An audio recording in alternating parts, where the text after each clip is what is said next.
Korah, Datan, Abiram, dan orang-orang itu lupa betapa besarnya tangan pemeliharaan Allah atas mereka. Yang mereka ingat sekarang ini adalah kesusahan-kesusahan yang mereka lagi hadapi sekarang ini. Apakah Bapak, Ibu, dan Saudara punya pengharapan lebih banyak?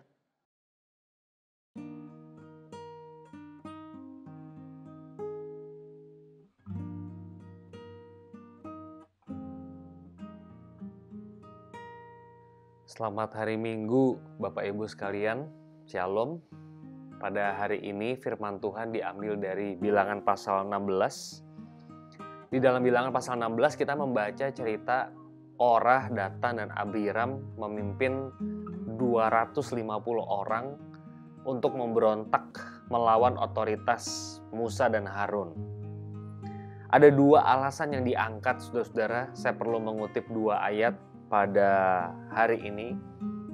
Bilangan 16 ayat yang ketiga dan 16 ayat 13. Saya bacakan ayat yang ketiga lebih dulu.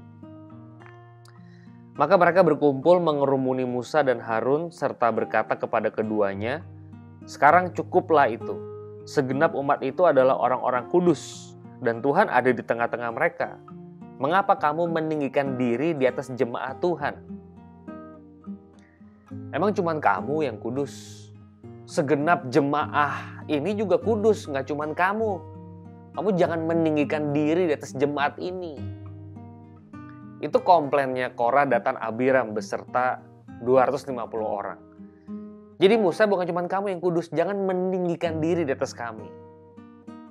Satu. Kedua, ayat yang ke-13. "Belum cukupkah bahwa engkau memimpin kami keluar dari satu negeri yang berlimpah-limpah susu madunya, membiarkan kami mati di padang gurun sehingga masih juga engkau menjadikan dirimu Tuhan atas kami?" Jadi orang-orang ini tidak puas dengan kepemimpinan Musa dan Harun karena dianggap Musa dan Harun itu melewatkan negeri yang penuh susu dan madu. Membiarkan bangsa Israel mati di padang gurun kayak gini, kekeringan. Belum cukup semuanya nih, kita udah susah nih, udah menderita. Ada dua isu ini yang dikembangkan oleh Korah, Datan, Abiram dengan 250 orang. Apa tanggapan saudara? Saudara membaca bagian ini, kayaknya Korah, Datan, Abiram, dan orang-orang itu lupa betapa besarnya tangan pemeliharaan Allah atas mereka. Mereka nggak ingat dulu 400 tahun teriak-teriak minta dikeluarin dari Mesir. Mereka nggak ingat perbudakan yang menindas mereka. Saya lupa juga Bapak Ibu ya ayatnya. Mereka harus ngumpulin jerami gitu ya, harus bikin bata. Atau batanya udah dibikin, tinggal dibawa. Sempet dalam satu perbudakan itu, kalau Anda baca kitab Keluaran, di situ dikatakan kita harus perberat perbudakan ini sehingga mereka nggak lagi disediakan batu bata, bikin itu batu bata. Saya lupa batu bata atau jerami atau apa gitu ya. Bikin dari nol supaya kamu susah. Mereka kayaknya nggak inget Bapak Ibu hal itu. Yang mereka ingat sekarang ini adalah kesusahan-kesusahan yang mereka lagi hadapi sekarang ini membuat mereka komplain. Kamu bikin kami susah ya Musa dan Harun. Terus yang kedua, saudara, yang buat saya juga menarik adalah mereka tuh menganggap dirinya kudus loh. Mereka komplain sama Musa, "Musa, kamu jangan meninggikan diri di atas kami. Emang cuman kamu yang kudus?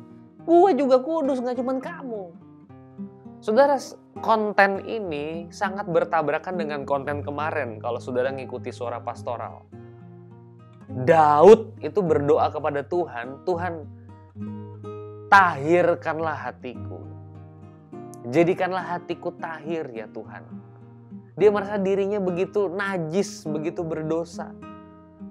Dia minta maaf sama Tuhan padahal dia ngebunuh Uria, dia mencemari Batsheba. Tapi dia minta ampun kepada Allah. Bertolak belakang, yang satu menganggap diri kudus, yang satu lagi menganggap diri Tuhan tolong kuduskan hati saya.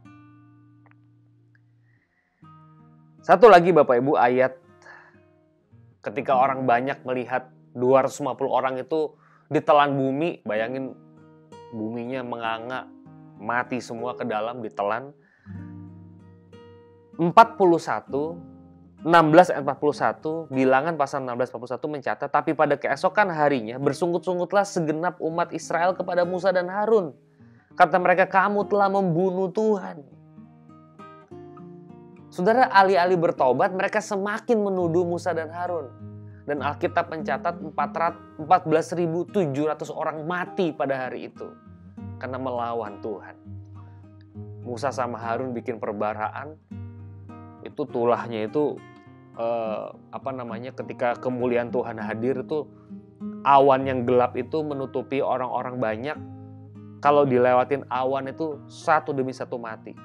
Jadi Musa itu berlari gitu ya, berkompetisi dengan awan sampai di satu titik Harun berhenti, tulah Tuhan itu berhenti.